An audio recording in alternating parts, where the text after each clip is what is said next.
दोस्तों आखिरकार ब्रिटेन की तरफ से अब वह बयान आने शुरू हो चुके हैं जिसका भारतीय पिछले काफी महीनों से इंतजार कर रहे थे।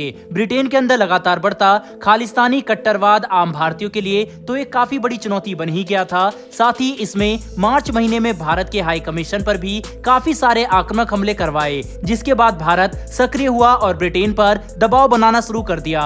लेकिन अभी तक ब्रिटेन की तरफ से मिलने वाला रिस्पॉन्स हमारी उम्मीद अनुसार नहीं था। लेकिन अब चीजें बदलती हुई नजर आ रही है। वहीं पर हमारी दूसरी खबर चीन के ऊपर आ पड़ी एक नई आफत को लेकर है जिसकी उन्हें बिल्कुल भी उम्मीद नहीं थी। पर 28 अगस्त को सिर्फ एक गलत जानकारी की वजह से उन्होंने इतने सारे देशों को गुस्सा दिला दिया है कि अब चीन को खुद समझ नहीं आ रहा कि वह इस परेशानी से कैसे छुटकारा पाएंगे, क्योंकि यहाँ पर चीन के सामने भारत, जापान, फिलीपींस, मलेशिया और इंडोनेशिया समेत ताइवान जैसे देशों का एक मजबूत संगठन खड़ा हो चुका है। तो चलिए इन दोनों ही खबरों को डिटेल से समझते हैं। दरअसल दोस्तों बुधवार को मीडिया के साथ बात करते हुए ब्रिटेन के प्रधानमंत्री ऋषि सुनक ने एक काफी बड़ा बयान दिया और ये बात खुलकर कही कि ब्रिटिश सरकार अपनी भारतीय काउंटर पार्ट के साथ मिलकर खालिस्तानी कट्टरता को काउंटर करने के लिए तेजी से काम कर रही है और किसी भी कट्टरपंथी को छोड़ा नहीं जाएगा। उन्होंने कहा कि ब्रिटेन के अंदर विरोध करना एक संविधान द्वारा गारंटी किया हुआ अधिकार है, पर इसका इस्तेमाल करके भड़काऊ बयान देना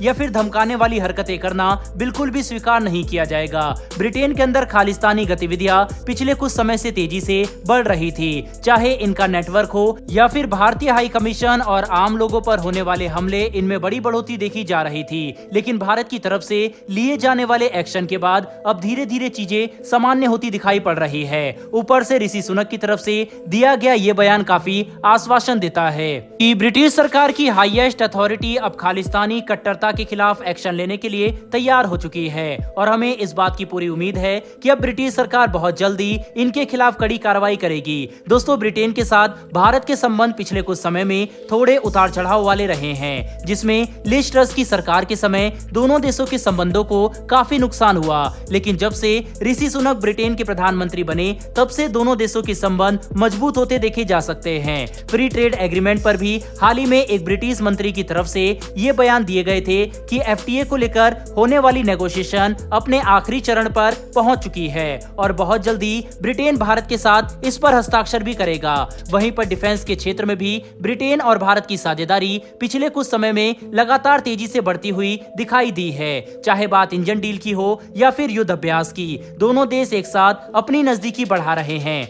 बता दें कि ये सारी डेवलपमेंट एक ऐसे समय पर निकलकर सामने आ रही है जब ऋषि सुनक अगले कुछ दिनों में G20 के लिए भारत में होंगे और उस दौरान भारत उनका काफी भव्य स्वागत करेगा।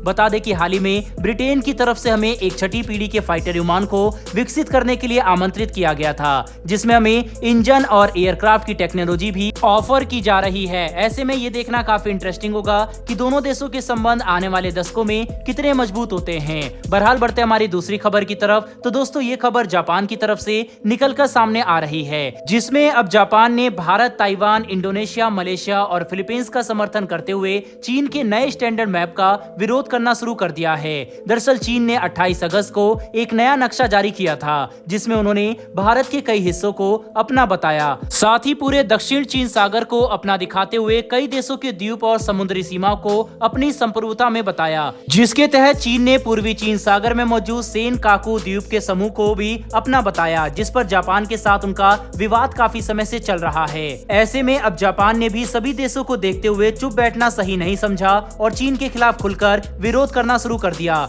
जापान की तरफ से बयान दिए गए कि वह चीन के इस नक्शे को स्वीकार नहीं करते और ये पूरी तरह से गैर कानूनी है, जिससे हम जापानी सरकार का गुस्सा समझ सकते हैं। कुछ समय पहले दोनों देशों के बीच में सैन्य तनाव भी देखने को मिला था, जिसके बाद काफी कूटनीतिक बातचीत की वजह से दोनों देशों ने अपने विवाद को खत्म किया और हालात सामान्य हुए थे। लेकिन अब चीन की तरफ से जारी किए गए इस नए नक्शे के बाद ऐसा लगता है कि जैसे चीन के सभी पड़ोसी देश चीन का विरोध करना शुरू कर चुके हैं, क्योंकि अब हर कोई चीन की विस्तारवादी नीति से परेशान हो चुका है और सभी देश एकजुट होकर चीन का विरोध करना शुरू कर चुके हैं, जो काफी अच्छा संकेत है क्योंकि इससे भारत भी चीन पर बड़ा दबाव बना सकेगा।